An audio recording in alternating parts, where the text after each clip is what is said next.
Hey guys, how's it going? It's your boy Alex, and welcome to the Rodeo. We're back at it again. I have a very special guest in the building. First time guest, the one, the only, Midas. Well. What's good? What's good? What's good? What's up, man? What's up, man? How you doing? I'm good, man. I'm super happy to be here, man. Yeah. How's 2022 been?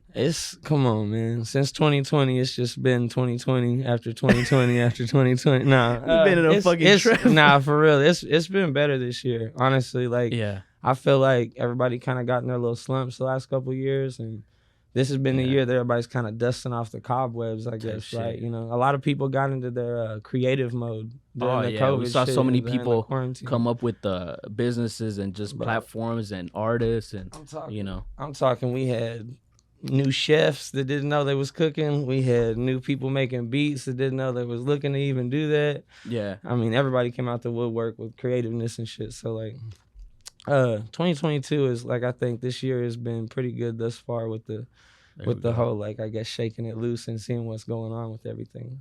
Damn, that's dope. So, first time guest here. We're gonna get into your story, talk about what you worked on, what you got moving forward, and all that good stuff. Word.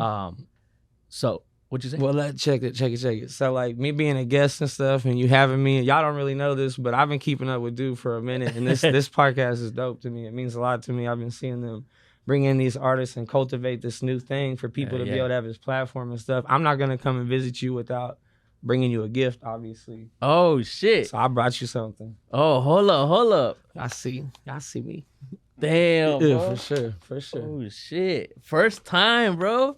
Damn. He just pulled the whole little thing out. We just did it so you couldn't really see what it was. Oh, bro, you hit that hole. Yeah. Let the camera see it. There we go. There's a limited number of those out. We only press so many, but that's you already know this is going up there. Yes, sir. I got you. I mean, do what you do with it. If you want another one, just so you could pop one and play one, I got you too. If you want to throw one on the wall and then have one at home, but that's my album, man. That's my come out album for my solo stuff. And hell yeah, Midas Well, Golden Rule. I did that with my boy Dialogue we talked about before and whatnot. Brandon Crabtree he's a phenomenal producer. We put in years on that, man, and a lot of emotion and a lot of blood, sweat, and tears. He definitely put in hours and hours on days on weeks. You know what I'm saying? So yeah, man. I just wanted you to have one of those. Appreciate the kind words that you said before as well. Absolutely. It's a pleasure to have the artists. I like to showcase the artists and what they got going on. So, let's get straight to it. But once again, appreciate the gift, bro. Of course. So, might as well. Yes, sir. First things first, how did you get the name? How did you go with that name? Yeah, I mean, like, I don't know how far deep you want to go into it, but we joked about it a lot. When I first started doing solo music, I came out Williams Blake, which my name is Blake Michael Williams. So we just kind of took the last name and the first name, and William Blake was a writer. It was like a thing. So we did the Williams Blake thing, and I did kind of more chill, like croonery, like lounge music, I guess you could say. It was more on some chill stuff. We didn't release anything though. We just were playing and cultivating and building. And we had a billboard, and I started putting names on it when we started writing and doing all this music for the solo stuff. I was in a metal band before, so at the time, like what we're talking about right now with the name thing, I still have my metal band and whatnot. So we were trying to figure out how to be different, but because you were doing your own thing now too, right? Okay. And so we had a couple different names on the board, and I'm really big on puns, man. Puns is like my life, joke wise. I try to be funny with everything that I do. And keep it lighthearted and keep people laughing and smiling type thing. Yeah. So if I would have been a less serious artist, I think we were gonna go with Professor Food Truck. Professor Food Truck. Yeah, Professor Food Truck. And we were gonna have the first album was gonna be like this like food truck menu, like the whole thing, And it was but that was like that got nixed super early, and I'm very glad it did because that would have been kind of goofy, but. We had a bunch of names on the board, and when I said Midas Well, I always liked King Midas and like the Golden Touch thing, and like his story is really kind of, I mean, it's a hard story, like it's a lesson learned, greed, and it really gets to you type thing, and it kind of explained to me, in my perspective, like from my perspective, like kind of how my music career went, because a lot's happened, man. I've gone through. I was a worship leader, I was a country singer, I've been in a metal band, I do solo stuff now. All kind of solo stuff, like I've gone through the phases of, I thought I wanted that, I really wanted that, and then got it. Damn. And then it wasn't You know? It wasn't what you. I mean, I wanted it and I got it and I knew I wanted it and then I had it. But now that you had it, you're just kind of like. Where was the fulfillment, right? Exactly. Like, there wasn't fulfillment. There was all these different things. And there was fulfillment, but not fulfillment. I wasn't filled up. There was, levels to it. And I had to do so many things to get myself to where I felt like I was full and happy with myself that it was just running me into the ground. Like I was drinking and doing my thing and partying and just not keeping up with what I needed to keep up with, if you know what I'm saying. When you're a creative, I'm going to say this. When you're a creative and you have the ability to create and people love what you can create, it's kind of your duty to take care of yourself and to make sure that you're on par with what you need to be doing so you can do what you need to do for other people in the world. Because like when we put this shit out and we do what we do, it doesn't just, it affects our bank accounts, our lifestyle, and the people around us, how people treat us and whatnot. But at the end of the day, like we have a duty to other people to get this art, I guess you want to call it art, music, whatever it is, passion, expression. Like it's on you to take care of your body and take care of your mind, take care of your health to make sure that you can do what you need to do for other people. And like I didn't see that until like last couple years. Yeah, so many people have been saved by music, the impact, like you said, that feeling of like I'm not alone or just, destruction and stuff like that. Music has kind of, like you said, you have that, that duty of like, there's so many people that you could affect in a positive way. Right. And that's good that you understand that. Because a lot of artists, man, fuck the bullshit. I'm here for a short time. Might as well just wild out. Might as well. But I might as well make a difference. There we go. I might as well do what nobody else is really trying to do. I like that. Be different by being what you need to be. Like a lot of people don't answer the call and they get called all the time. Yeah. And it's like, bro, you missed your shot because like you didn't take it. Like you got past the ball straight up. You definitely got past the ball. You just sat with it. Damn. Like you got to do what you got to do in that moment. Even if it's like, man, oh no, I could just do this tomorrow because like I got this going. Nah, man, just do it right now. Just get it done and get it out of the way and like get the things moving that you need moving to keep the machine running because the machine is the important thing. And I know a lot of people be like, what the hell are you talking about machine? If you're in the industry and you fuck with the industry shit, you'll get what I'm saying. Yeah. You got to create content. You have to put content out. And I'm preaching to myself too. This is new for me, like the last couple years, like I said, to really be pushing and grinding, doing what I'm doing like this. I always stayed with it, moving around, but I had too much fun. And at the end, it's about fun, but it's about funds. Oh, yeah. Funds really kind of make the fun more fun. Oh, yeah. You can do more with it. You can do more for your people. You can do more for your brothers. Make sure my people eat. Make sure that my people make sure I eat. You got to take care of each other. So like, for me, the biggest thing with everything that's kind of came together is just like push yourself to do everything you need to do, even if your 9 to 5 is your 9 to 5. Like you gotta do your 9 to 5 so you get your bread to do your little extra passion. Once you get your extra passion going, you make your bread from your passion to push your passion and it drives. But either way, start somewhere, so just go right now. And I feel like a lot of people sometimes they want to skip steps. I want point A to point Z. And it's like you said, you start slow and then just start building up, snowball effect that. Right. And then next thing you know, you're where you want to be. But you can't really skip steps because sometimes, one step forward and then you're 2 steps back. That's why crypto doesn't work. He's down on crypto. Shout out to my boy. He said that's why crypto don't work. If y'all can hear it. Can't skip the crypto steps. Yeah. Oh shit. So where are you from, bro? Let me get to know you. I'm from Port Arthur, Texas, representing till I'm dead. Ooh, man. Yeah, I'm from Port Arthur, Texas, man. Really? Born and raised. We born in Port Arthur, lived in Groves, lived in Nederland, lived in Port Knight. It's a Golden Triangle area or whatever. That's what they call it. It's just a whole lot of. It's outside of Houston, but way outside of Houston. Yeah. How was for somebody who like me who has never gone, but I've heard of Port Arthur, of course. Explain to me what could I expect? How's life there? It's a melting pot of so many different people on top of each other and stuff. Yeah. It's rich in culture with all kind of music and the back. Janis Joplin's from there.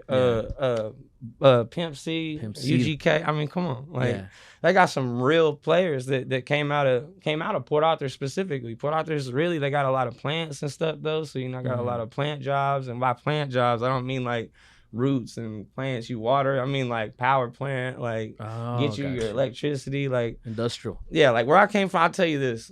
I had 3 jobs. Damn. I sold snow cones when I was a little kid. Yeah. I did scaffolding as soon as I got old enough to actually work. And then I did silver and gold numismatic coins. That's to show you in that area, like if you don't want to work in the plants, yeah, you got to kind of, figure your way out of there. Because if you don't, you get stuck in that area. That's what most of the people that's the jobs and whatnot they do. Right. So being a musician that like left Port Arthur and stuff is kind of a thing for me. Mm-hmm. It's just hard, man. That city, I love my city. I love where I'm from. It's hard to get out of there to move around, but you got to get out and move around to make things happen for yourself and make things happen for other people. I got a lot of plans to go back to Port Arthur, though, and do some stuff for sure. What type of kid were you growing up? Man, always trying to get into something. We had the little buddies that rode around on the bikes and stuff. Oh, man, I know exactly what you're talking about, bro. We had that little cul-de-sac situation where, like, the canal that was always drained, there was never no water in it unless it rained a lot. Get in a little ditch, and then you ride your bike to the next neighborhood, next city. It didn't matter. 20, 30-minute bike ride and riding in these ditches. Dope. So you were always really, like, lots of friends and stuff like that, always good vibe and I was stuff. cool with everybody. I played sports and stuff, but I listened to a lot of metal music and stuff. And I also was heavily involved in church. So like different little. Yeah, I had my little cliques and my little groups, but I was cool with everybody. I had long hair, nobody knew it. I had a hoodie on all the time. You know what I'm saying? Like I sang, nobody had a clue. I didn't do it for nobody. You know what I'm saying? When did the music come into your life in the sense of like not just being a fan of music, but now creating music? Shit. Okay. When did that start? I sang when I was really young in choir in school and stuff like that, but not through like middle school, just young, right? Like second, third grade type stuff. Elementary. Elementary, there you go. I did all that and I loved singing, so I knew I had a thing for it and I appreciated it, and I knew that people appreciated when I would do it because I got like the solos or whatever when you're a kid and stuff, and you're silent night. You go out there and you hit your thing. You had the spotlight on you. Yeah. So it was like it was a thing, and I enjoyed it early on. So I knew I wanted to be a part of something like that. But I was real in the cut and like laid back with stuff and very like soft spoken, I guess, when I was younger. Yeah. So except for with my family knows I wasn't like that, but around other people I definitely was. When I got into like the church scene and everything, one of my best friends, Blake Sessions, good dude, talented musician, super amazing. Like he pick up any instrument and instantly, just amazing guy. His dad was also an amazing musician, so he had that ambiance of his father, and I clicked and connected to that. And I was like, man, this guy is like the dude. This is like my best friend. Shit. I'm gonna shadow him type thing, and I did. Homie let me come stay with him a lot. We rocked around in gigs he had, his bands he rocked with.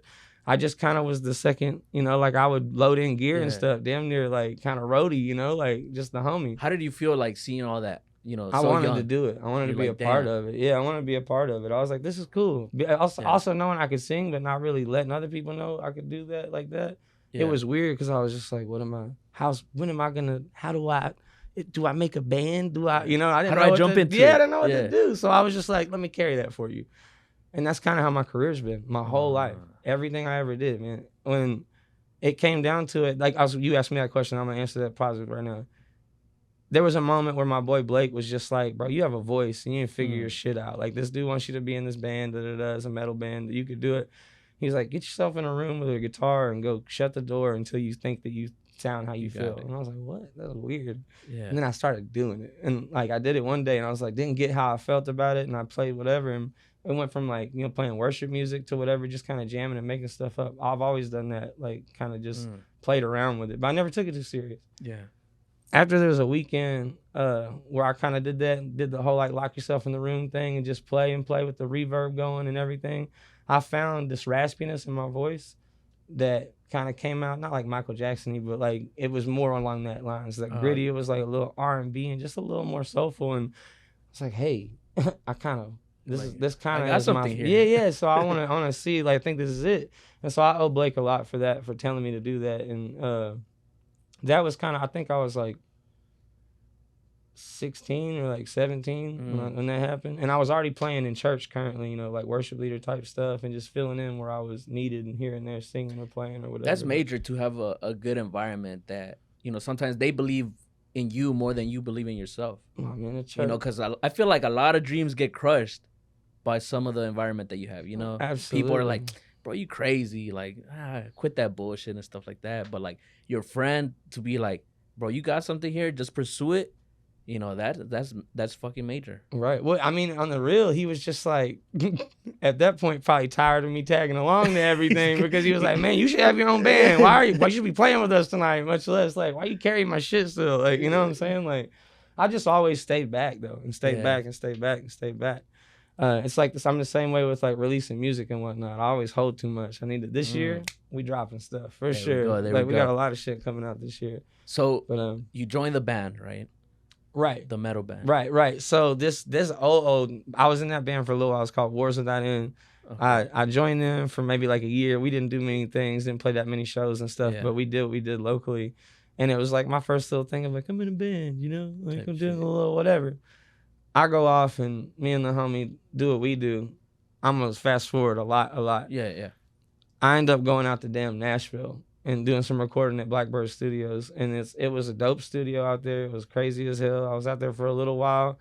Things didn't work out. I don't want to get too much into that. It wasn't, it was a good experience. I met a lot of people, but it didn't work out how I wanted it to. So I came back, and that's where we picked up, was me really being driven to do music. Because I let the church kind of help me go do what I was doing, because some of the people through the church had the connections and things like that. And then it was just, that's how it worked out. And I came back and I was like, man, I'm gonna do something different. And this other metal band, In Search of Mercy, needed somebody to fill in for them. So they asked me to fill in, lolly, lolly, lolly. I did it. We played the show with this other band called Concepts at the time. Concepts supposed to be the hot new thing. And the hot new Houston band. We go play, my buddy at the time, I'm not gonna say his name, but he was singing for them, and he did his thing, and it just wasn't what they wanted. We played the show. We do a thing. We made them kind of look a little goofy or whatever. He's like, "Who are you, kid? Call me the next day." They were the hot, Concepts. The vocals of Concepts hit me up and was like, "What's up? Like, what happened? Like, you be doing this music? You wanna come? You wanna try out for us?" And I was like, "My buddy sings for you." And he was like, "Nah, we're about to, the industry's the industry." I was about to say it's not personal, But at so the long, end of the day. I sent them back like a reference thing to something they sent me, and they were like, "Come to Houston right now." I dead ass. So that's how the connection came with That's Concepts. how it came for me to get that band and get going to where I was like, this is what I do for a living, So I was at home for like 2 months after Nashville, and then this phone call happened. Bing, bang, boom. That night I drove to Houston and I moved to fucking Crosby. That night. I lived my whole life just on a whim like that. And then over that like couple of years of being in Houston and doing the metal band, we built the damn studio in the back of the house that we all stayed at. We recorded an album in that studio, and then we got that album signed to Stay Sick Records. And so we were working with Franz from Attila and stuff. I don't know if you're familiar with like metal bands and whatnot like that. Not as much, but it's like the Warped Tour vibe stuff. But he was cool as hell, man. He was a good dude, and the band was fun. And I got to do like a R&B type thing in a metal band setting and stuff. But y'all check out Concepts YouTube and whatnot. And we got some music videos and some content. So you guys are still cool and stuff like that? I'm still cool with the band. I left the band like specifically like playing with them for a little while for reasons. And we're releasing some covers and stuff again. And we might release some, I don't want to say it, but we might release some original material. Oh man! So I don't know. We're thinking about it. It might be a couple drops this year from the old metal band. But the Spotify is still active, man. And like we talked about earlier, you got to do stuff for people when they deserve it and they want it. I mean, like if you want our shit, you want to make metal music, I'll make some metal music for you. We got 42,000 monthly listeners still rocking our shit. Like we might as well make something. Yeah, because whenever I was researching you, I went to your Spotify and it was one of the things like you might also like. Popped up? You might also like Concepts. Okay. And I was like, oh, okay. What I did recently is me and my boys got together and I wanted to just boost my Spotify with my solo because I haven't had any drops or anything, know? So I connected my solo stuff to the metal stuff, and then we did a cover of like a Post Malone song. Yeah. And we just connected it like that so that people could be like, oh, the dude from the thing is now, this is his solo. Like that's how laxed I've been on it. I hadn't even thought about my old metal people wanting to maybe fuck with what I'm doing right now. So trying to make myself more accessible to the people that were rocking with me and supporting me. Oh, that's dope. Like you said, 2022, you're kind of just tying everything back together and getting it rolling like that, because also on YouTube, I was looking at some of the some of your videos, and they would mention that. They're like, oh, I used to fuck with him since concepts and stuff like that. Like, he's killing it. Ever since I heard his vocals, like, I knew he was gonna be doing big things out here and stuff like that. I was like, oh, okay. So I kind of put everything together. Like, okay, so that was the band first, but now you are doing your own thing. Yes, sir. Yes, sir. Got you. How did your parents take it whenever you said, you want to do music? Were they supportive, or did it take them a while? I actually dropped out of school and went on tour with this band Seven to sell their cassette tapes. So, like, they weren't really tripping. They were just like, "Where are you?" Like, they couldn't do nothing, man. I was already gone and out. But you're already just. Hey, my parents are still together. Great, they love each other. Like, I'm super blessed for my family. But they knew I was a goofball and gonna do my thing. Honestly, early on, like. There wasn't, you know what I'm saying? Like, it wasn't a bad situation by any means, but I was gone and out the door. As soon as I could go and carry a tune, we was out there, man. We're moving around. That's what I was saying earlier. Like, my whole career has always been kind of the back door of whatever needed to be done. The only reason my metal band got signed is because I went on tour selling T-shirts with one of my homies' bands. And then during the tour, I ended up getting in a position to do a tour management type position, and then from that ended up really being a tour manager to do other tours. And tour managers, they handle the money. People make sure everybody's good and they get what they need, they're on time and things are connected, So going from merch to doing that shit, I was also doing the features for all the bands that had all these other guys that would come on, Johnny Craig and Tyler Carter's and all these different dudes that would come on and do features for these metal bands, because it works just like hip hop. They were getting these bigger name artists to come and do things, And I would end up singing the damn features on the tours. So I would get on stage anyways and be out there doing my things. People were like, where's your band? And I'm like, well, they're in Texas fucking doing whatever they're doing right now. I'm out here. And you still were killing it out there. I just stayed working for my dudes, man. We promoted and told people enough that when I got back from the tour, we got phone calls from Stay Sick. And they were like, what's up? And I was like, oh, that's what I was trying to do, So did you guys have any hesitation of signing?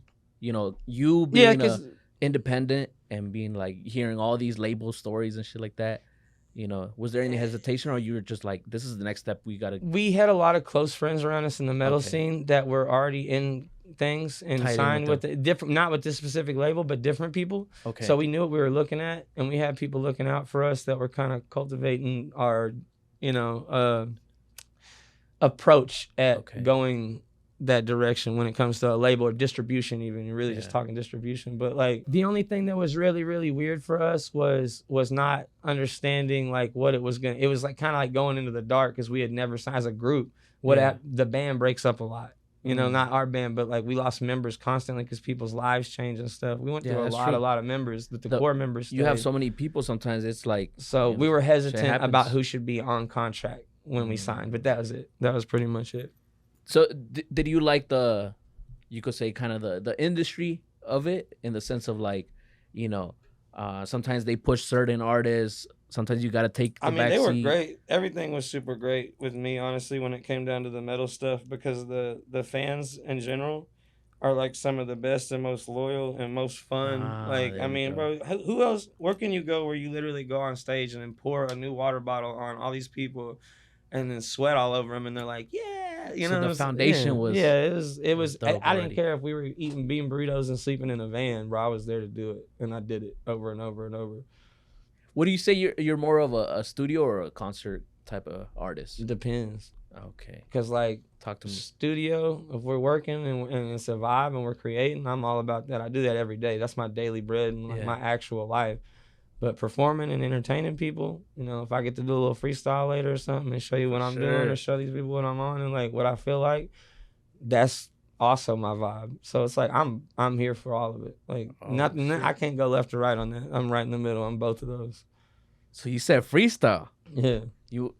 Bro, you know how many people or how many artists they were like, hey, I'm gonna go over there and do a freestyle. As soon as the cameras come on, nah, they be locking up and freezing. Not my fault. Take a picture of cheese, and half of y'all be fucking upset with the bag that y'all been leaving on that table. I've been able, but my brother's always eating. How y'all bad with all this receiving, but not this damn deceiving? Lying on your back, no lying for the reasons that you pleasing. All these people that in your life you really not been needing. See, my dog been doing shit. We rodeo, we steering people. Ooh. Y'all look like some sheep, and I don't need it bad. I'll leave you. No, I'm kidding. Damn, hold up. Okay, Nah, bro. the sheep line might not be in. I don't know. I'm kidding. Dang. But no, well, I mean, bro, like, I just like music. Like I said, I do it. I don't do it to think I'd be cool or like I'm doing something that's like amazing or something. I just do to do. And if you like it or I affect you with it, that's what I want. You could get mad at me and be like, why is he doing that? Or you could be like, man, he's cold. Both of those make me happy.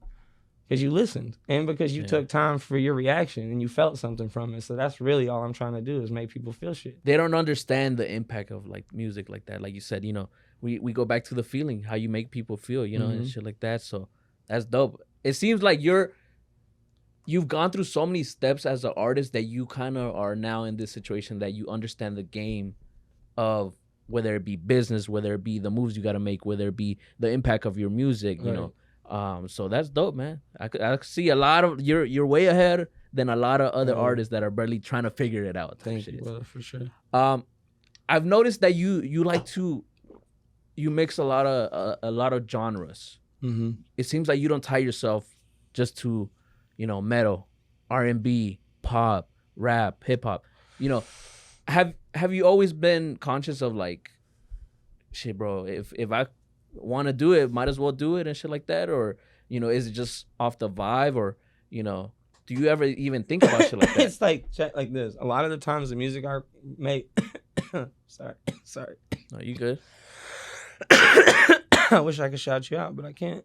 But, shit hit back, huh? If you know, Damn. you know. No, you know. I'll shout out to my boy Tyler, making sure that I can breathe today. What was the question, sir? Whenever it comes to like doing different genres. When I'm creating stuff, most of the time it's like I do freestyle a whole lot. When it comes to making the music, even if somebody put on a beat and I'm like, yeah, I don't want to say, not really words, but I got a little melody there, so then I can do words lit, right? So whatever the song is, I don't care what it is, I can make up stuff to it. So a lot of the times it ends up me hitting something and they're like, I don't have an EDM song. I guess I do now, you know, like, who's gonna tell me I shouldn't do that? You know, a lot of people be like, you need to not put so many eggs in different baskets or like spread yourself thin. I totally know what you're saying and I trust you and I believe in you and I get why you're saying that. I just want to release a lot of shit. I just want to literally get the extra little 20 people here, the extra 200 people here, maybe 1,000 people really like when I release this country song. And I'm not a country artist anymore. You know what I'm saying? Like, from Port Arthur. Tell me I'm not country. I'm from Port Arthur. Tell me I'm not a singer. You know, like, you know, like tell me I'm not a hard worker. Like, and none of that shit really, like, you can tell somebody what they should be. But you can't make somebody be anybody but who they are. You feel what I'm saying? I know it's a lot and very vague, but like, I love to create music. So no one's gonna tell me I need to be one genre to make it. Or anything like that. Because if I don't make it and I still created all the shit that I wanted to create and people were affected by it and they loved that shit or they hated it, I still did what I wanted to do with my shit. That's a win. And that's important to me. I will take care of my family with this shit. I will take care of my loved ones with this shit. But I'm going to do it exactly how I want to do it. And it's dope the time that we're in. It seems like now it's more about good music. You know, we see so many people you could call it crossover in different genres and stuff like that, compared to, you know, 20 years ago or 30 years ago, where it's like, okay, you do this type of music, you stay in your lane, everybody kind of stays in their lane and shit like that. So I feel like you're in the perfect time right now, bro, because if it's a good song, if it's good music, people fuck with it. Right. They don't give a fuck if you call yourself a rapper or a singer or whatever. I'm just an entertainer, man. Like, if there's no microphone, I'm probably gonna tell you a joke. You know what I'm saying? Like, I might tell you a story or something. I'm here to entertain. I'm here to bring people. You're a creator. Bring people up. Yeah, I mean, same with you. Like, what you bringing people together and bringing people to a place for us to talk, for them to hear what the hell we got going on. Because a lot of the artists you got are so damn different, man. Like, we all got a little story. And everybody got a story too. Yeah, and like, maybe my story might make somebody be like, oh shit, I can too. Yes, you can. Yeah. You definitely can, but you have to start right now. It's wild, you know, like, you never know what's going to inspire somebody. And I aspire and inspire people to try to be greater. You know, like that's what I want for myself. That's what I want for all my people. My boy may be working on shit all the time. Yeah. Fucking mental health awareness shit. Like he's taught me. This is my boy Tyler too, by the way. Say what's up. What's up, Tyler? He makes beats. He's a producer and does his own thing and stuff like that. But more so than that, he's like my brother. Like stuff I didn't understand about mental things that people go through, and I even go through that I wasn't able to put into words or put into feeling. Homie was able to like let me retract how I was being and how I was reacting and shit, and let me start understanding how to respond to things and how to carry myself better. It's affected relationships, business, like anything, you know, females with the homies, like business, like everything has come up and been elevated from that. So like I said, you never know where inspiration comes from or where knowledge comes from. You just got to be ready to receive it and get it and go when it's time, you know? No, that's facts right there. That's facts right there. So when did you actually get when did the shift happen from being in a band to pursuing my own thing? I was doing the pursuing my own thing while I was in the band, but once the band thing, something happened with it and I dipped and that ended. Yeah.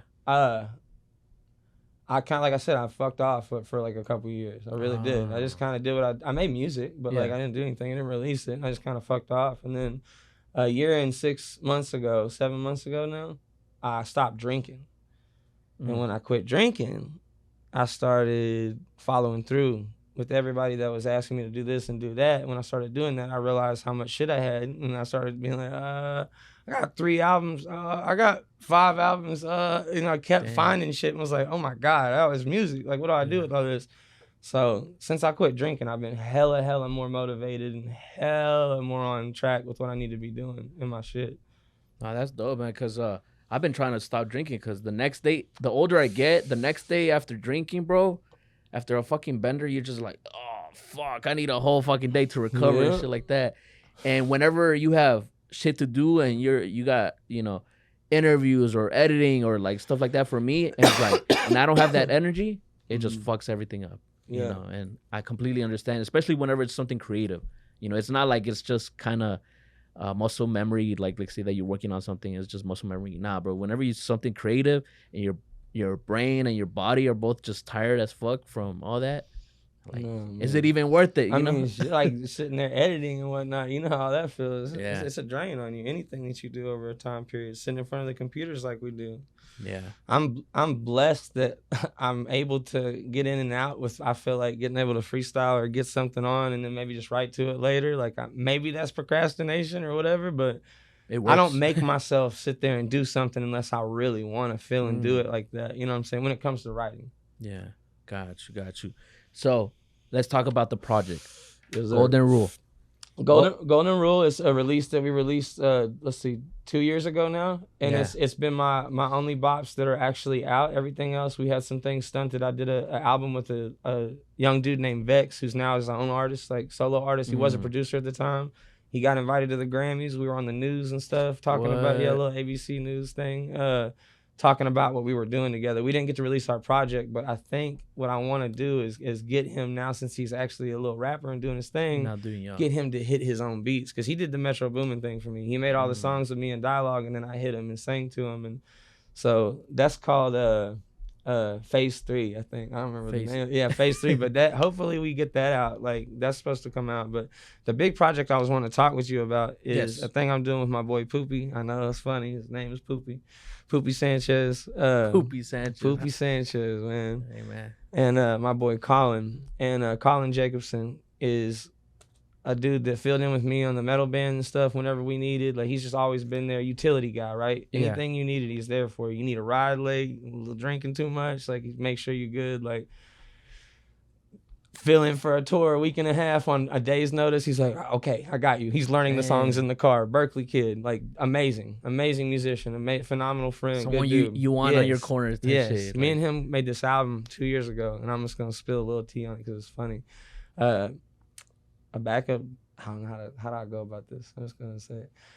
This female that dated this guy a long time ago ended up becoming a backup dancer for me, and a relationship ensued. Is that the right word? Yeah.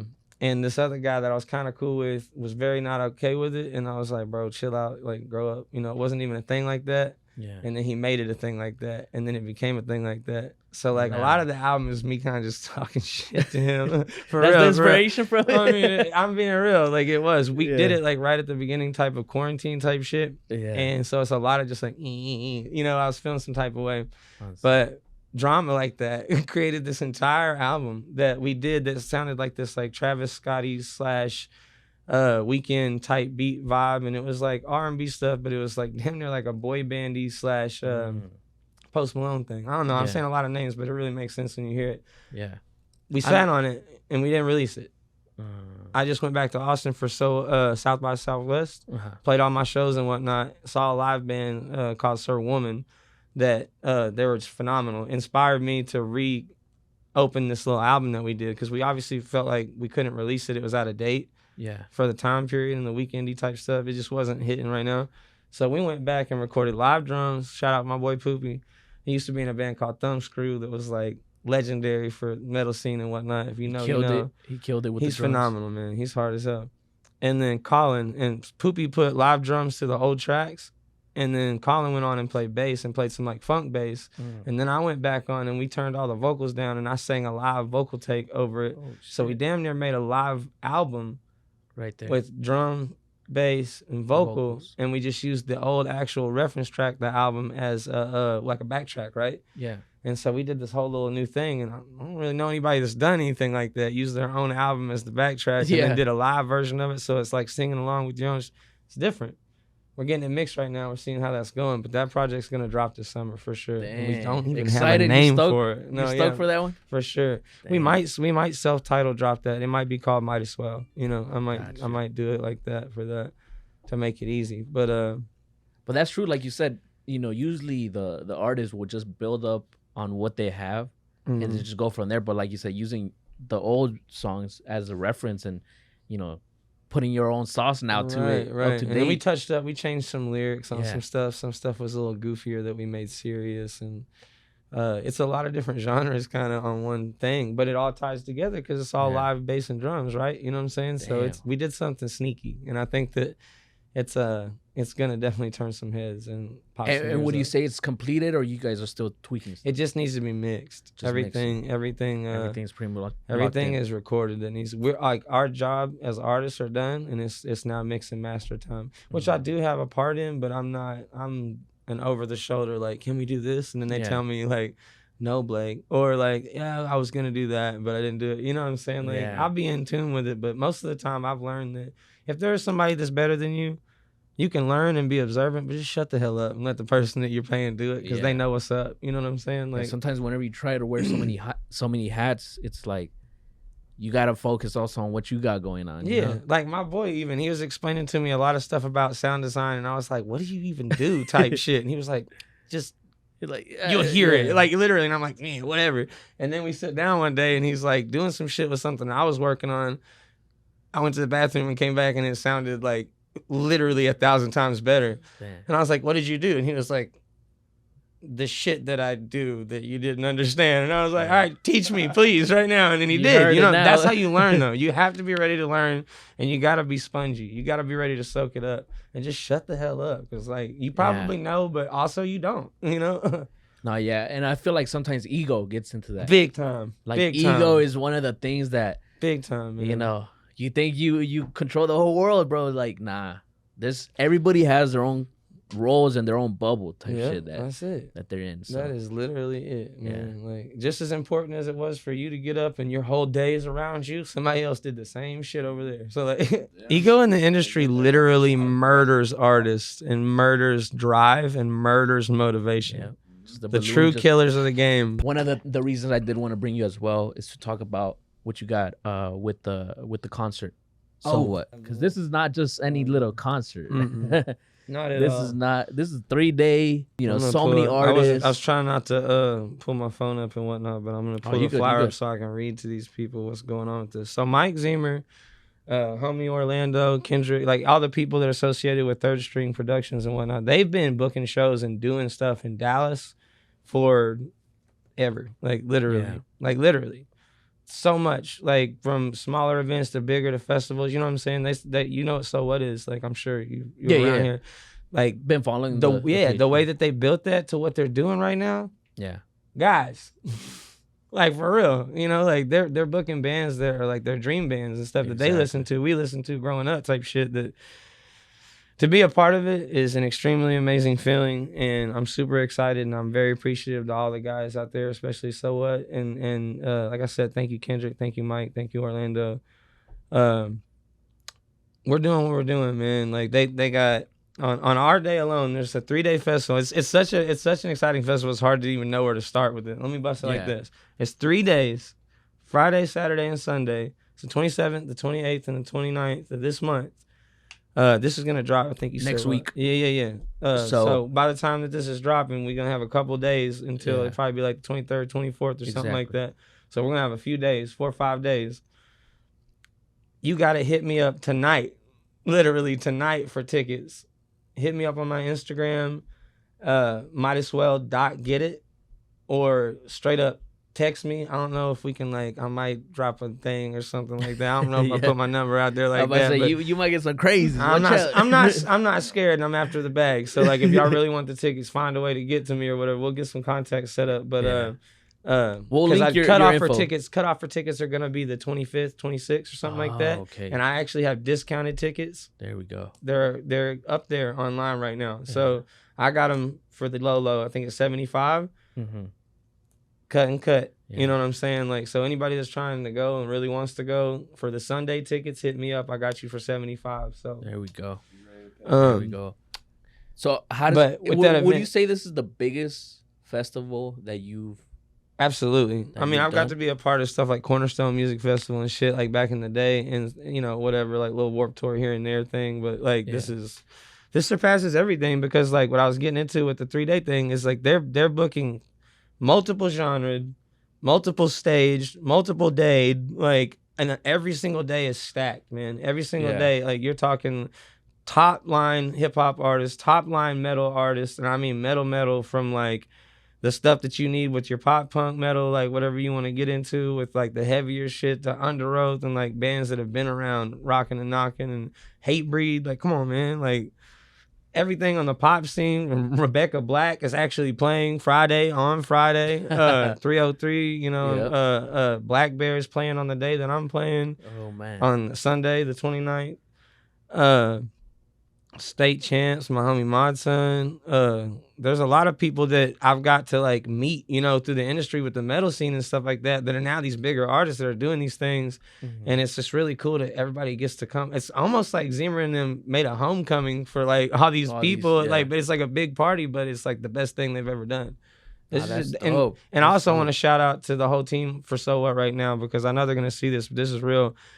There's a select amount of people doing everything to make that festival be a thing, and I was a part of some things that were complicated with myself, and it's a bigger thing going on, so it's really kind of hard when that many people. Shout out, and I tip my hat to you for sure, when you got that much going on for a festival this big and you're maintaining it with your team. I mean, come on, real shit. You know what I'm saying? Like so much stress. Yeah, y'all are doing the damn thing. Thank y'all so much for fucking making this shit happen for everybody, because this is an outreach to people that, I mean, a lot of people are getting a platform that this is uncanny. This is crazy. Yeah. This is absolutely nuts. You know? Dang, bro. It's going to be exciting. It's going to be exciting. I'm super, super stoked. Shit, man. I'm super stoked. So it's 3 days, Friday, Saturday, Sunday. You got, I think, 7 stages. I don't want to miscalculate, whatever. 7, 8 stages. And it's everything from hip hop, metal, pop, radio, R&B, whatever you can think of, it's there, and the artists are all popping. Yep. They're all popping. There's a lot of locals from the Texas surrounding areas. Sunday, my day, you got Black Bear, you got Juicy J, you got Waka Flocka, you got 2 Chainz, you got Princess Nokia, you got Gator from damn you know, Lil Dicky show. What is that show called? Everybody loves Gator. Gator's hard. It's Dave. Yeah, Dave. Gator's gonna be there, man. Like how did, like, come on, Mike, y'all got Gator? Like, what? Like, yeah, like, that's tight. No, they and you know, Under Oath, Stick to Your Guns, Devil Wears Prada, like Alexis on Fire. Yeah. shit, Black Bear, This is the State place to Champs, be. Mod, something. Man, yeah, where are you gonna be? Like, where else would you want to be? Like, damn. and to be able to also the fact that they let all the locals and people that are grinding and doing their thing have the discounted tickets to sell to people, to give people opportunity to come in. Like, that's on. They don't got to do that. That's support. They right don't there. got to do that, but they're doing that. Yeah, and sometimes they could probably even say, charge a little bit more and no, they keep their shit has been the most professional and straightforward. Everything is by the books. You know what I'm saying? Everything is, this is what we doing with this is what we do for that. Blah blah blah. You know, like. They're straight cut with it. They're doing exactly what they need to by the books, and it's a functioning machine that I'm just happy to get to be a part of, for real. Damn. Did they tell you what time you're performing? That's kind of up in the air. Okay. They're doing something that makes a lot of sense. I'm pretty sure it's pushed on ticket sales and how we do our thing and whatnot. Because Gotcha. it's just they're trying to be fair and be a little, like, just see what's up, see where people are at and what people are doing, what people are rocking and moving and whatnot. So I respect that. So I'm on my grind. I'm selling tickets. Hey, hit me up if you need some tickets. Shit, bro. I mean, if you need a ticket, holler at me. I'll get you the discount for sure on yours. But shit, we got to lock in. Yeah, we got to do something. For Hell sure. Yeah. So this is gonna be major. It seems like you said, the project's on the way. The festival. The festival too, bro. I'm not trying to cut you in. Yeah. The festival, the thing I'm super excited about is I'm playing the shit from the project I'm talking about at the festival with a couple of my older songs. So you can catch some. This is the new band vibe. This is the new thing that I'm gonna be doing. So this is my first pop to see what's up. The So What picture is me and the homies for a reason, because we're about to be doing the thing. My boy DJs and plays bass at the same time, and then my other boy has a little pad thing and he plays drums. I might play a little acoustic. I might play some guitar. I might sing. I might play piano. I don't know. We're going to do whatever we want to do, but I'm going to have the whole setup. You know what I'm saying? Yeah. So at So What, we're just going to keep it strictly with us three doing our thing. But for the future performance, I'm going to have extra instruments, and I'm going to be showcasing what I really like to do, which is create music on the fly. A lot of in-between stuff is going to be me jamming and filling out my thing and doing my thing with a live band. But, dang, bro. So it seems like you already kind of have the vision planned out. We got Dora the Explorer, bro. We got the map. Got the map. Hell yeah. A question I do have. You stay here in Dallas, right? Louisville, but yes. Yeah. What are your thoughts on the music scene here in Texas? What do you like? What do you don't like? What can we do better to be a powerhouse in the game? Because you be going in and out with Austin too, right? Yeah, but Texas is a powerhouse. That's all I was gonna say. Yeah. Like, you gotta start from the start of it. Like, Houston's music culture is strong as hell. Yeah. They did things. They made things be what it is. I mean, Screwed Up Click and things that I grew up on with DJ Screw and UGK and shit, even just Zero and Houston had what we needed. Yeah. Paul Wall. That Little Flip, 04 even to 08 run. Try not to leave anybody out that's really legendary to me. ESG, yeah. Look at all that, So Houston did it, right? I think that they did what they needed. They did their part. Yeah. This is not disrespect toward Dallas whatsoever. Dallas has a whole lot of individuals trying to do individual things, and they get mixed up. And because they're so individual, there's no unity. And because there's no real unity, real unity, there's no real thick culture here. It's a lot of other people coming here to try to create it. And that's there's a couple groups out there that are doing what they're doing to try to create that culture and make it be their own thing and do their own new thing. But again, no unity. If there's no unity, you break apart. You break apart, you don't build. You don't build, you don't have anything thick and sticking. So, I think what y'all are doing is important. Yeah. I think there's a couple of studios we talked about that are doing things that are important, But you see a lot of individuals. I see a lot of individuals. That's it. And a lot of individuals that are, they say they're in a family. And it's okay. So you use the word family, but you're an individual. But then when the family need family stuff, you act as an individual. So why'd you use the word family? Damn.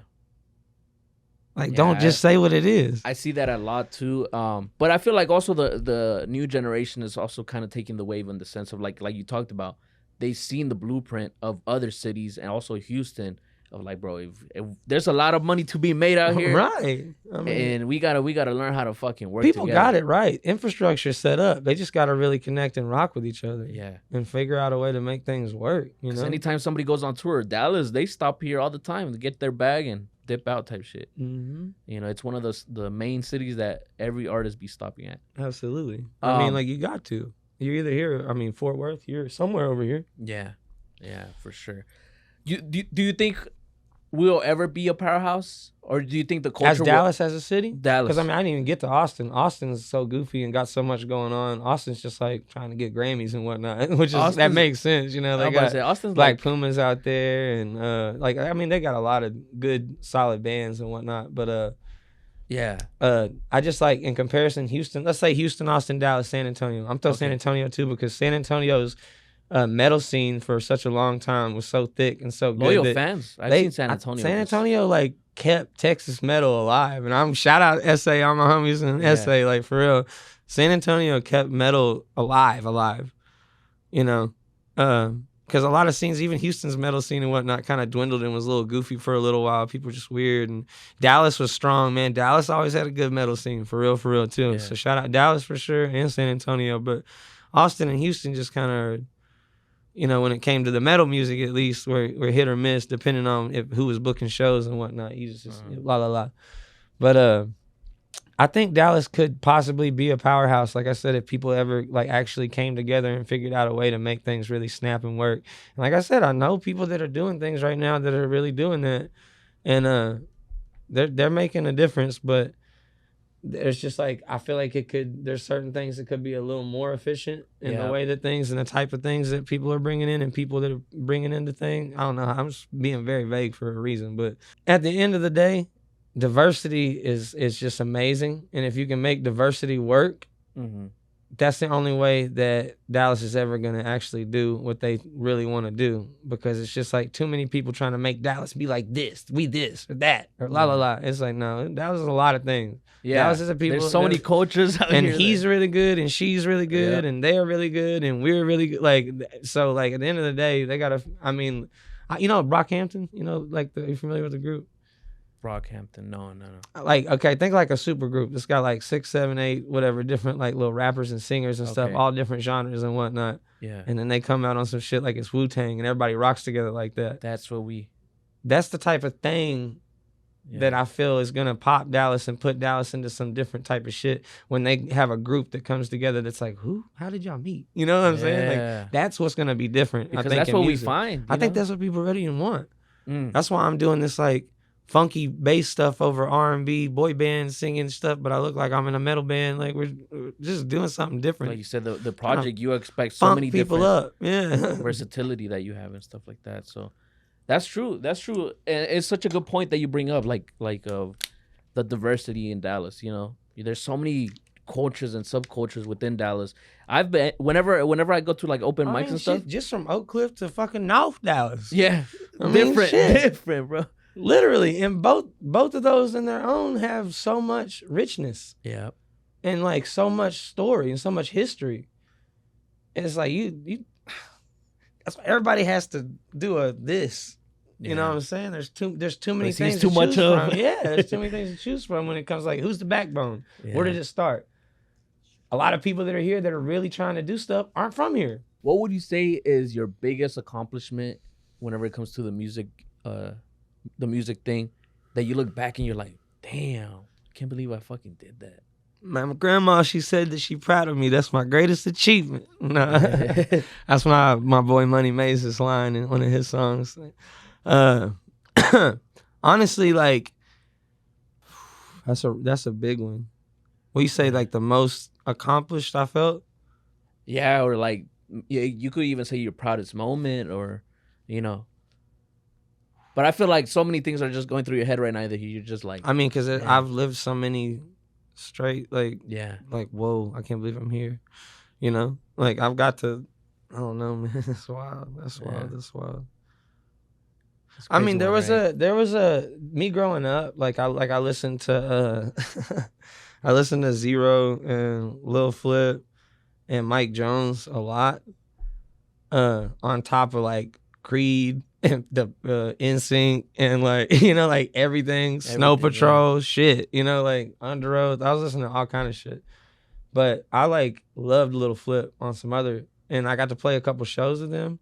Oh. And there was like a hip hop show that was happening at a bar called 512 in Austin for South by Southwest. Okay. And I was the only like singer on it, and I guess I wasn't supposed to be on it or whatever, but it was kind of a thing where, you know, I was allowed to do my thing, and Flip was there, and he had noticed, and it was really cool getting to tap in with him and whatnot. He got my number that night, right? Yeah. Years down the road, like 2-3 years later, we played 2 or 3 times together at that point.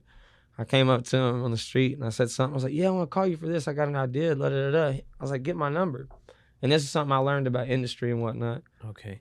This was wild to me. When somebody Y'all take notes. Y'all take notes. When somebody tells you something that's in a position like this man is, believe that man.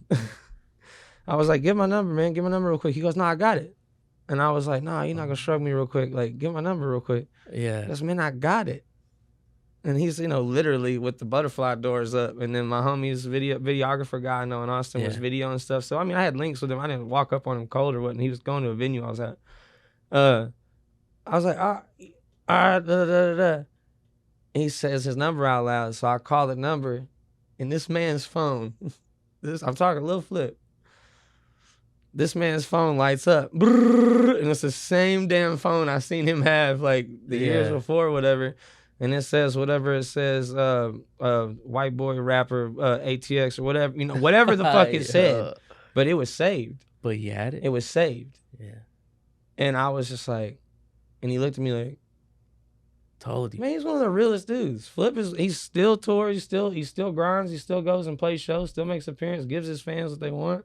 Stays active with shit. Him and Paul Wall both. I just like, that's Houston, man. Like, where else do you see? I mean, other than like Bone Thugs, who else you see really still touring and rocking around and like just doing it like that, taking the gigs and getting the bags. The hustle that Houston has is crazy, you know? Right? You know, and that's kind obviously of I know Bone Thugs is not Houston. I'm just saying I've gotten to touch paths with Bone Thugs a couple of times with stuff too. Real? Yeah, but my buddy Easy got me on a show with him like a couple years back, and then here recently again getting to tap in. It was a whole nother vibe. Honestly, I've always loved Bone Thugs. How does it feel going from like being a fan of these people to now like having regular conversations with them? Really weird. I mean, it's not regular conversations, but when you're like talking about some shit or like like Paul Wall with the thing, I got to kick it with him on a birthday one time, and being around the city and whatnot and listening, you know, it was super surreal, especially being in like the club for my shit and like throwing some bread and like having a good time and just being around somebody in their own environment when they're just talking their real shit with you. It's more than inspiring to me. It's leveling. It's grounding. It's like showing you they're a person, you're a person, like thanking yourself on yourself. Yeah. Thanking them. You know, we don't need to put people on pedestals at the same time as know how to respect somebody. Yeah. You know what I'm saying? That's true, because that's actually a major lesson that I had to learn too, you know, of not being too much of a fan and understand that these are regular people as well. 100%. You know, because they'll treat you like a fan if you act like a fan. You know, you act regular and you treat them regular. Right. You know, he's about his business. I've got to shake hands with Metro Boomin on multiple occasions, and he's one of the coolest cats too on everything because of my dude Noah Fins at Jern, the label I'm signed to, Jern Entertainment. Yeah. I mean, he's got me in the room with the peoples all the time. You know what I'm saying? Yeah. Like, I've been around and shout out Metro. Got to Metro, man, for real. Like their whole getting to like see them go from like, think like I could tell this story's kind of cool because if you know and you know what South by Southwest is, it's a place where things happen. You could be with Bill Murray and Bill Gates and NBA YoungBoy at the same time, like on accident, but that's just how it goes. You know what I'm saying? So many things. I was asked to go to this boat thing and like I was taking care of some business for some people, and it was a cool situation. I got to go out there, and Metro was DJing, which is weird. You know, I got to think about the level he was at the time. Yeah. He was DJing the boat party. I think Lil Yachty was there, and I think Migos was there, and they weren't really known yet. It was like that year for all that pop. And so getting to be a part of that, I got my little pictures from everything and whatnot, and then the Airbnbs and getting to mesh up with their teams, and Post Malone's team too. His manager is one of the coolest, most down to earth people like ever, man. Yeah. Like he's talking real shop, and like this is before Post was popping. It's, you know what I'm saying? It was right there at the time when all that was happening and stuff. So getting to see all those people, imagine this. Haven't really seen them since all this stuff happened. Now, I've seen Metro a couple of times throughout the years, being with my label and whatnot, being with No Offense and whatnot. They're locked in. And V Live, shout out V Live. The Celtics are playing today. I hope the Celtics are winning right now. Hopefully Boston takes it. Vlad, it's like, okay, what I was getting at is like seeing those people be like wow, and they were wow right then, but now they're like wow, superstars. Yeah, I got to see human beings become mega stars. Yeah.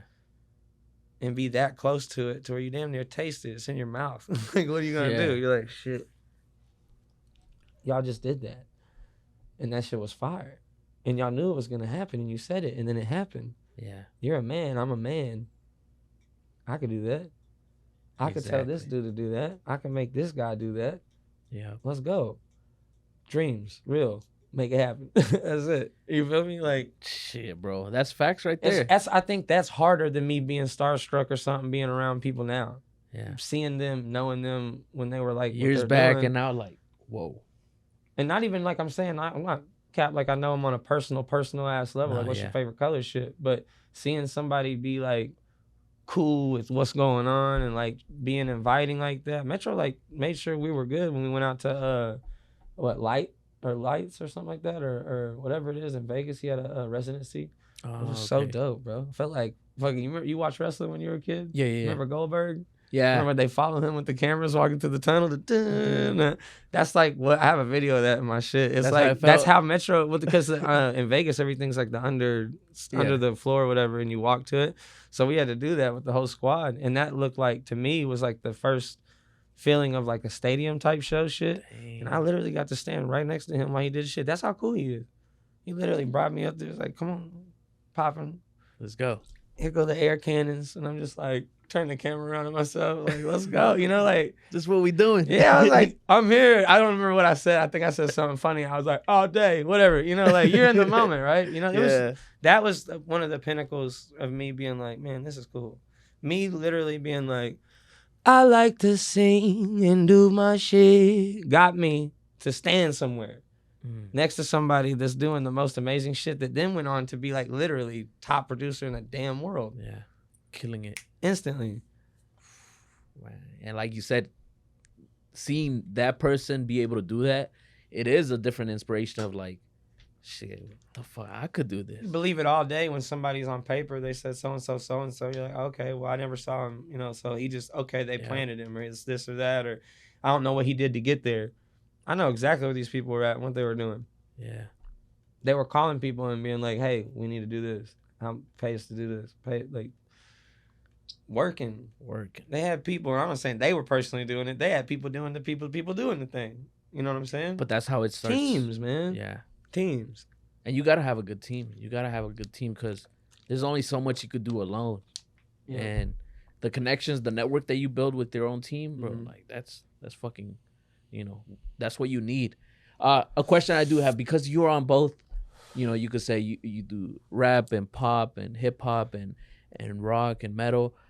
What's your take on how hip hop has kind of now is the top genre? We saw rock, it killed in it absorbed everything. Where do you see music 10 years from now? That's the question I want to. It's all gonna be in the metaverse. With the Oculus. Every single song is gonna be an NFT. You're only gonna be able to purchase music with Bitcoin fragments, which are gonna be like.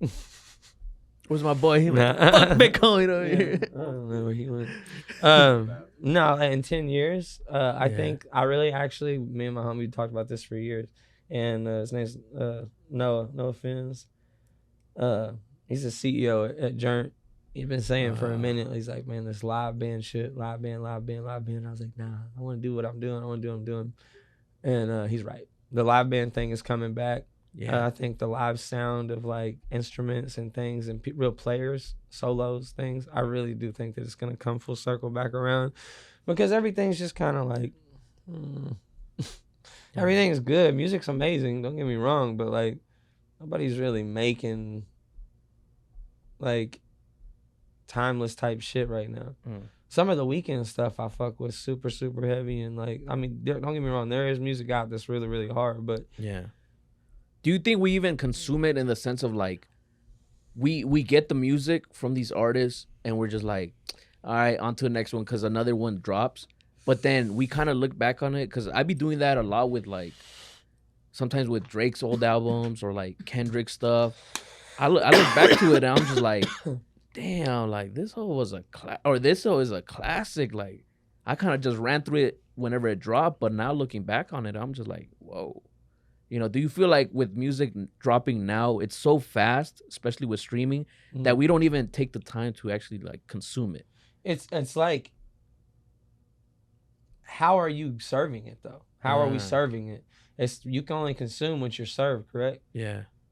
If you're just dropping music to be listened to on Spotify, you're gonna get those people to consume your Spotify ears. You know, they're hearing you. That sound crazy, but if you're dropping a music video, now you're visibly giving it to people, and they're audibly receiving and visibly there for you.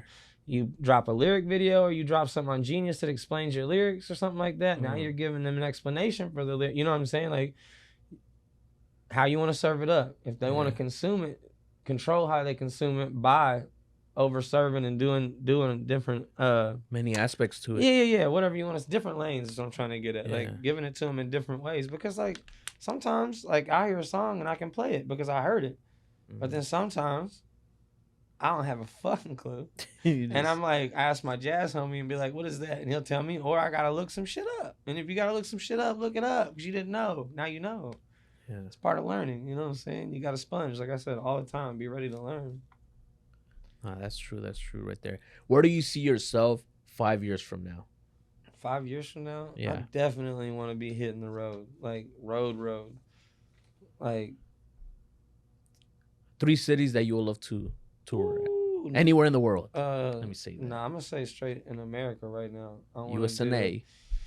New York is a bucket list I haven't been, because I only want to go if I'm playing somewhere. Yeah.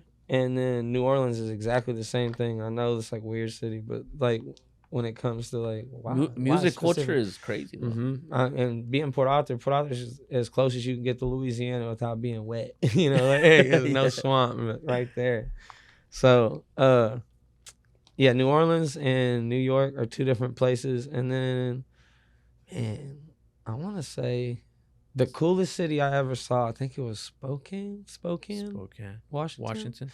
It was beautiful. There was a damn river in the middle of the city, like a rapid river that went through it. I want to go back there, and I want to play like a big ass show there for sure. Snap. There was this like little photographer girl that was just the sweetest, like dopest. You know what I'm saying? She like had her own little house and thing and studio and stuff out there, and she just like was like, oh, if y'all stay an extra day, I'll take y'all to all these different things. And we didn't get to fucking stay, bro. We had to leave. Dang. I was the t-shirt guy on that tour. So that you couldn't be like, hey, one more day. Yeah, I'd be like, no, I can't. So, Spokane, yeah. So pretty much 5 years from now, you see yourself touring. You know. For sure. What do you say Or it'd be dope as fuck, to be honest with you, if I had like a residency in Vegas where I was just able to entertain and do whatever the fuck I wanted, and people, it was a different show all the time. That'd be cool too. I just thought of that just now, so I hope that's a thing. Man. I could change it up with the genres. You go pay the same fucking show 3 times in a day and be a different show with me, for real. That's actually a dope ass idea. That's what I'm saying. When we came up here, you get your 12% for sure. I got you, dog. Rodeo, you heard it here first. I got it on video. You already know. RodeoTX.com. Hey. That's the website? Nah, I don't have no website yet. We're going to have the website. Gotta get that website. We're going to get the website for homie for Christmas. For real. We're getting the website. What would you say is major lessons that you've learned in the music business that you will give to somebody who's maybe trying to get into the business or is also up and coming that you've learned and you're just like... Trust. You really got to learn for yourself on everything. But with that being said, know that most of the time people don't have your best intention in their mind, and that you always have to have your best intention in your mind. And like I said earlier, it's up to us to take care of ourselves to be able to do that as artists and creatives. And so that means guarding your energy, guarding your heart, guarding your art itself from people that want to use and abuse that. And at the end of the day, if you're putting in more and you're not getting what you think you deserve, that's okay, because that's part of like life, and that's part of what you got to do to get somewhere. But if you do it for longer than a season and you think it doesn't serve you, at that point, the people that you're doing that for, you're allowing them to steal from you. You're allowing them to steal your time. You're allowing them to steal your self-worth and value. Somebody you had in here, Don. Yeah, Big Don Hassan. Whoa, killer interview. Like, for real. Yeah. That's those type of people, like, not I'm not saying this, but I'm just recalling that interview, like she was getting very emotional, like I'm feeling right now. You just gotta guard your energy and not let people affect you with what they're doing. And if they are affecting you, that's on you to take care of yourself, get yourself out of that position, because you can only people can only abuse you as much as you allow them to. And these people that might see this on some real, that take advantage of people on the regular, you know, you come up, that's fine. I hope you do come up. I hope you bring up. I hope all the people come up and do what they need to be doing, and anybody I affiliate with, you know what I'm saying? I want everybody to come up. Yep. But there's an easier and a better way. I think people could be doing some things right now. So a big portion of what I feel like I'm called to do is to make that issue not be an issue for anybody. Create a safe place where, you know, people can express themselves and do what they really want to be doing, and not have to worry so much about somebody trying to tell them that this is like the wrong way, or like this is the right way, or whatever. Like, maybe, you know, you got a guide and whatnot, but let people have some trial and error. You know what I'm saying? Like, industry try to tell people what to do too much, and like, yeah, they make it seem like there's only one route. It's like, I could take so many routes. Right. Now, this route might actually get you there 99 times, and this one might get you there once. But fuck. That's the one I want. That's his decision. That's what I'm saying. That's her decision. That's their situation. You gotta let people do their individuality and then make that become something that's unified. You gotta listen to everybody and take into account what everybody's trying to do, but then like come together and fucking do it. If somebody, like, what I'm getting at is, if so-and-so's really passionate about this and they're trying to do that, and then you trying to do this and you want the thing to do this, but that doesn't really coincide with what you're doing, you can't deaden somebody else's art to try to cultivate your dream. That's not real unity. Yeah. Find out how to make that work with this work and this, you know what I'm saying? Like, people be getting confused and shit and all pissed off about just things. Be using others and stuff. Yeah, and honestly, at the end of the day, they're using themselves for nothing. I mean, you're literally sitting there like making a damn fool of yourself. Like, I've done it to myself for a long time and stuff, creating content and whatnot, and then like not dropping shit, like, or like putting in the time and the work and then not making sure you got paid on it. Yeah, the bag's on the table. Why didn't you grab it? There we go. and the music business is dirty, bro. It's a dirty game, like you said. You let people take advantage of you, they will. Yeah, I mean, my ass is dumb as hell. I'll get on there and be like, I'm singing something and making something up today, and then like it's there. Anybody can steal it, take it, whatever. But I did it to feel good, right? What did I do for that? I'm building content. That's right. Yeah. But I didn't follow up and I didn't drop music. I didn't. So like, for real, I'm spinning wheels. You gotta have a damn spoke. You gotta have rubber on the tire. You gotta have an axle. You gotta have everything like that to make the wheel work, right? Yeah. You can spin wheels, but if you don't have all of those, you get no traction. If you get no traction, you go nowhere. You feel me? So you gotta make sure all your parts is there.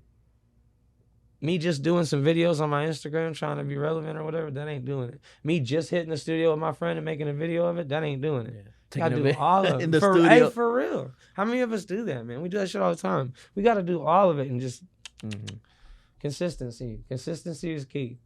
That's all I've seen from people over my head that have been like, hey, you got it, but you missing something. Consistency. Yeah. That's the word for 2022. Yeah. And also something I've learned, because my thing was consistency, but it's also about good work. Mm-hmm. You know, because you could be consistent and half-ass a lot of things, and people are gonna just sense that. You know, that's why you got to put in the work and be consistent, because you could drop. You know, for me, I could drop a video that sucks 1,000 times, but it's still gonna suck. Right. But if I put in the research, the work, and I drop a dope ass video, you know, and I'm consistent with them, sooner or later it's gonna pop. Right. You know, because if somebody sees the crappy video, they're gonna be like, man, fuck this. I ain't trying to look at that. Mm-hmm. You can be consistent as much as you want, but if you don't put in the work, shit doesn't work out. I mean, we talked about the metal thing about dropping the covers. My buddy was like about to drop this other cover for First Class that's out right now too on Spotify. That Jack Harlow song. Yeah. We did like a metal cover of that one too, and we did the Post Malone. Wow. But he sent it to me, and I was like, bro, don't drop this on our Spotify. And he was like, what? And I was like, this is not good. Like, we need to work on this more. Like, this is what? I'm not on it, one. And two, like, what? Who is this other dude? You know, he's like, oh, it's this, it's a guy, blah, blah, blah. And I was like, okay, well, we can fix it. Let's work on it. So we worked on it, did whatever. I hopped on it and sang the little part, whatever. So it's passable. It's still not my best work, but we dropped it. I'm talking real because I keep it real. I'm 100 with everything. But I did that because of that. I was like, bro, we're about to dwindle. Our monthlies are going to go down because this is boo-boo. Like, we don't need to drop something like, you know. I ain't trying to listen to that. Right. You know, so it's all brand. right. So, you know, shout out. I appreciate the people that are rocking with the metal thing and rocking with the covers. We're doing this for a reason. If you're not rocking with it, it's cool. But, I get it. You know, we doing our thing though. No, that's dope. That's dope. So yeah, you gotta guard your art just like you guard your heart. Same thing. You know what I'm saying? You got to. Like, make what you make, do what you need to do. But at the end of the day, you know, like if you if you feel like it's your thing and it's popping, release it. But if it's not, maybe, you know, like just work on it one more time and then do it. You know what I'm saying? Give it. And I told my buddy the other day, we were in the studio and I was joking with him. He said, what the hell did he do? Oh, he hit something and he was like, that was good. And I was like, hit it again, Jay-Z. Like, you know what I'm saying? Like, we not done yet. You know, like one more time. I got homies that'll tell me, you know, like, do this or maybe rap or sing or whatever. You know what I'm saying? I'm not vibing this. They'll be real with me. I freestyle a lot. And they know that you got it in you. Yeah, but it takes that to bring something out of somebody. It takes a real artist to see an artist and say, nah, not that. Do something else or whatever. So, like, I don't know. You just got to... Don't be too scared to release, but also, like, be a little more critical on yourself. You know, you ain't the flyest shit in the world, so. There has to be a balance with that, for sure. So once it's all said and done, what is the legacy that you want to leave behind? Whenever they say, might as well.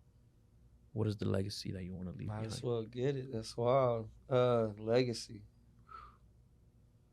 I mean, everything I touch is golden. Hey. If we're fucking with it, it's nice and you like it. You know, that's what I'm hoping for, and that's what I strive for and work for, to be honest, in the most humble and appreciative way. I've lived all over the place, you know what I'm saying? In Texas, I've kept in Texas damn near my whole life.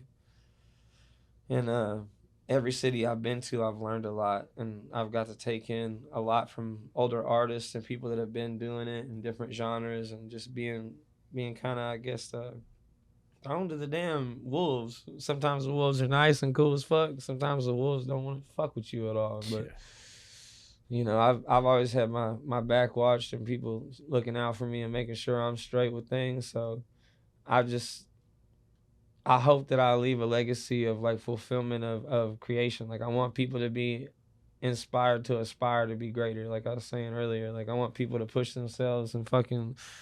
I'm so goofy. If you really knew me and stuff, I'm a goofy ass dude. So, like, when it comes down to it, if I really can make this music thing pop and I can inspire people and make people feel some type of way, man, literally anybody can do this shit if you have it in you and you want to commit and do it, man. And I'm not saying everybody should quit their day job, but I'm saying, like, pursue your passions. Pursue your passion. And find a way to do it within your means, because not everybody has. Somebody got the damn kids thing going on. Somebody got the new wife thing, new husband, whatever. There's a lot of things that come into play that you're not able to do what you want to do, but you can find time to do whatever you need to if you really want. So I want to push people, like, and I want my legacy to be that people, you know, drove and pushed themselves to another level because of my goofy shit making it, you know, or making sense to them at least. Yeah. If I could do it, you could do it. Straight up. There we go.